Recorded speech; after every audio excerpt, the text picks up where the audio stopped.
बच्चों, आज हम पढ़ेंगे वैद्युत द्विध्रुव के कारण निरक्षीय स्थिति में वैद्युत क्षेत्र की तीव्रता के बारे में हम लोग पढ़ेंगे।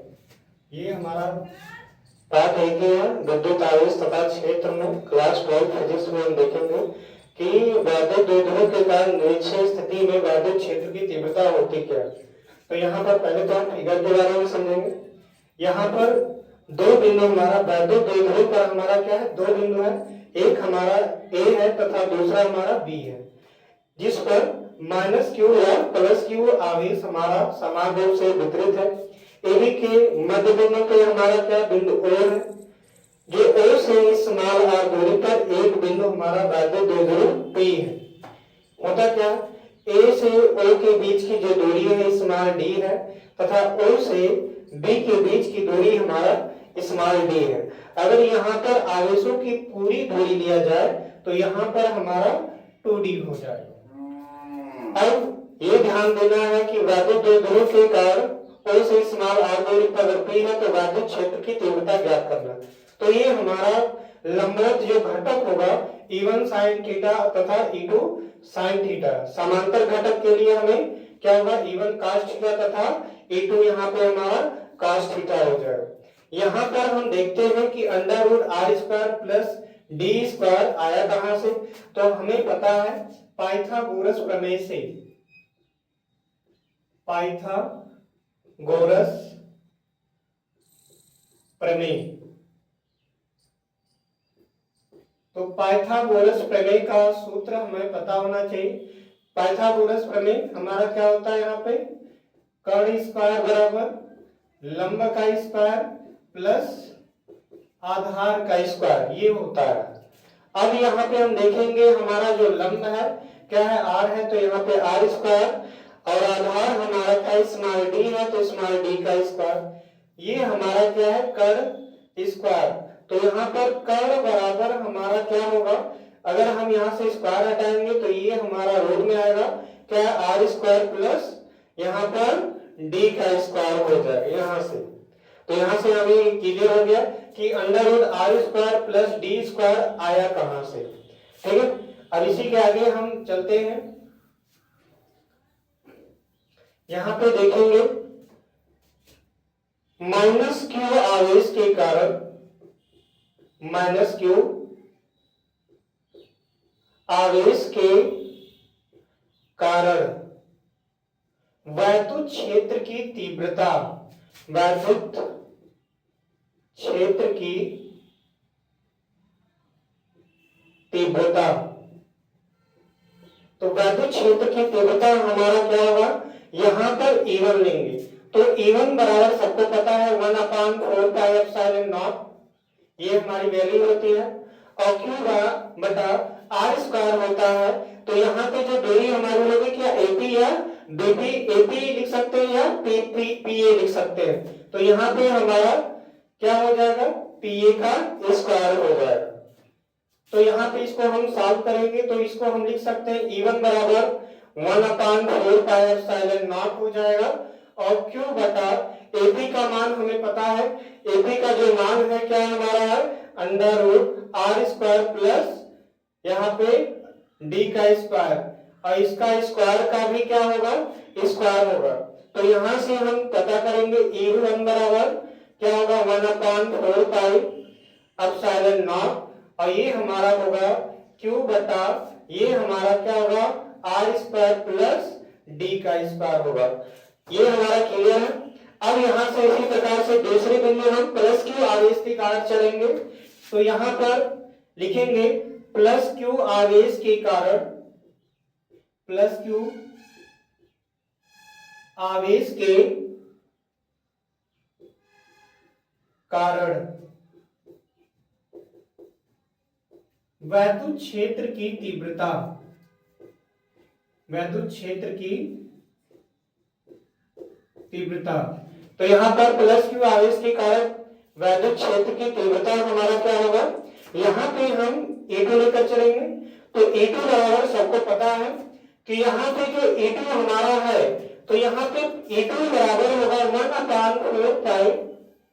1/4πε0 और यहाँ पे Q बटा, यहाँ पर हम लिख सकते हैं PV का स्क्वायर या BP का स्क्वायर, यहाँ पे इस तरीके से भी हम इसको लिख सकते हैं। इसी के आगे हम चलेंगे, देखिए 1/4 है, ये जैसे है वैसे हो रहेगा।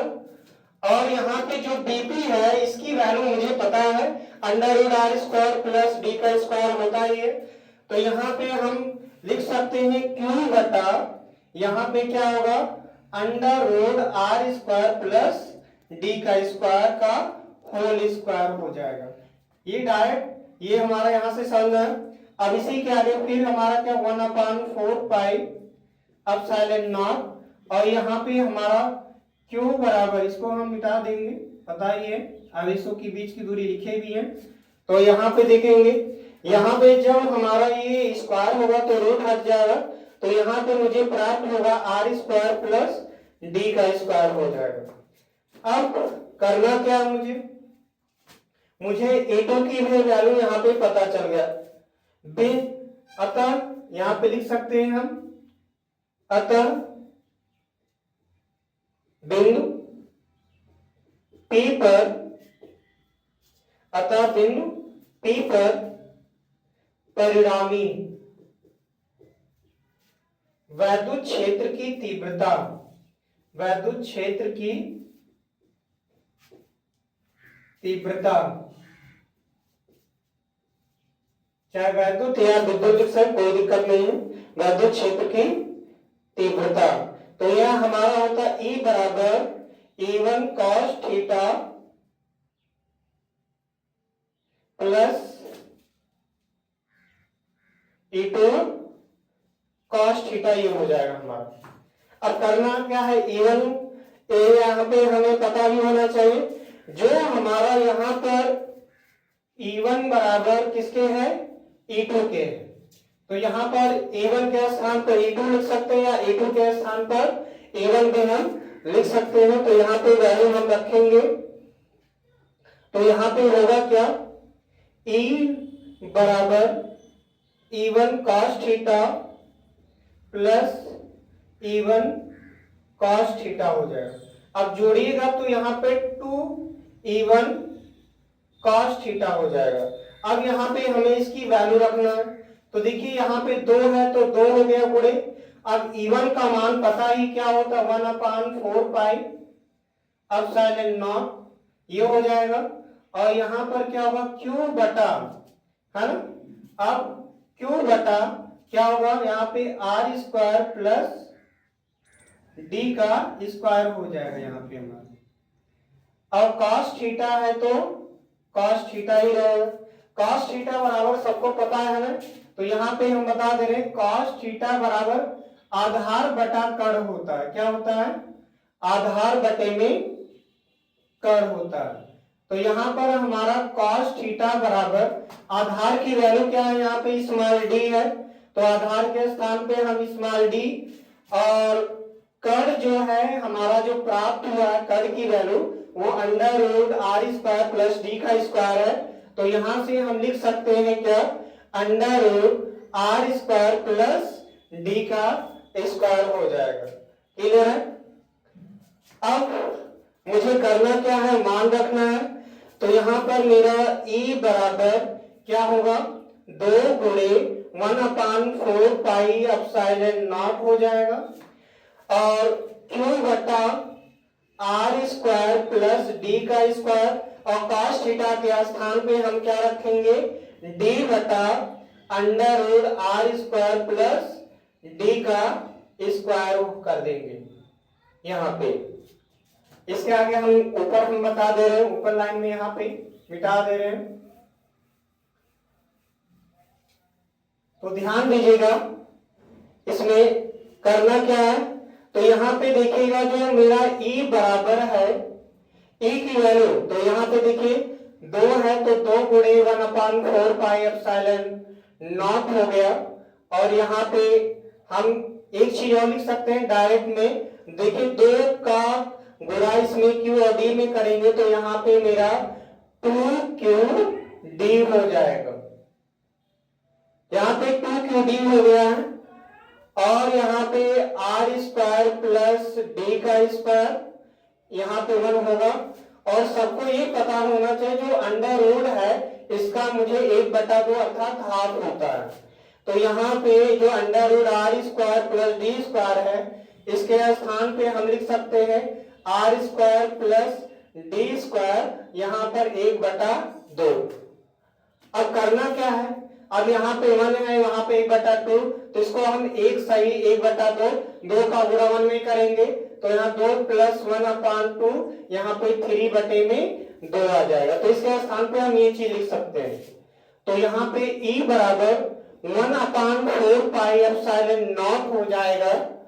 और 2qd जो है किसके बराबर होता है, P के बराबर होता, मैंने बताया भी है वैद्युत द्विध्रुव के बारे में। तो वहां से हमारे 2qd ये के स्थान पे हम P लिख सकते हैं।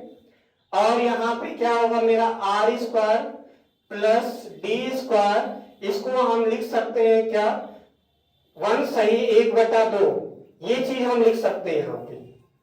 अब मुझे करना क्या है, यहाँ पे E बराबर 1/4 पाई एप्सिलॉन नॉट होगा P बटे में यहाँ पे R square plus D square, इसको हम 3/2 लिख सकते हैं। अब यहां से फिगर से मुझे पता है जो t लेस देन r मेरा बड़ा है और d हमारा क्या है बहुत ही कम है। अब 5 से अर्थात इसको हम नगण्य मान लेंगे, अर्थात d को हम क्या करेंगे छोड़ देंगे। तो यहाँ पे d की अगर हम छोड़ेंगे तो यहाँ पे E बराबर 1/4 पाई एप्सिलॉन नॉट और ये मेरा P बटा आर स्क्वायर होगा और यहाँ पर 3/2 हो जाएगा। अब मुझे करना क्या है, अब हम करेंगे क्या, यहां से जो E बराबर है 1/4 पाई एप्सिलॉन नॉट है तो नॉट हो गया। यहाँ पे P बटा यहाँ पे हम देखेंगे ये 2 से 2 मेरा क्या होगा कैंसिल होगा, तो यहाँ पे मुझे क्या करे मिलेगा r³ हो जाएगा। यहीं से हमें वैद्युत द्विध्रुव के कारण किसी बिंदु पर निरक्षीय स्थिति में वैद्युत क्षेत्र की तीव्रता का यह यहाँ पे मुझे सूत्र प्राप्त हो गया। इसी प्रकार से हम आप लोगों को एक एक से इस तरीके से टॉपिक लाएंगे जिसको आपको याद करना ना पड़े। आपको एक बार ध्यान दीजिएगा तो पूर्ण रूप से कॉन्सेप्ट क्लियर हो जाएगा। तो ज्यादा से ज्यादा आप लोग वीडियो को लाइक सब्सक्राइब करते रहिए और आप लोग ज्यादा से ज्यादा प्यार और दुलार देते रहिए ताकि इसी तरीके से हम परिश्रम आप लोगों के लिए करें। जय हिंद, जय भारत।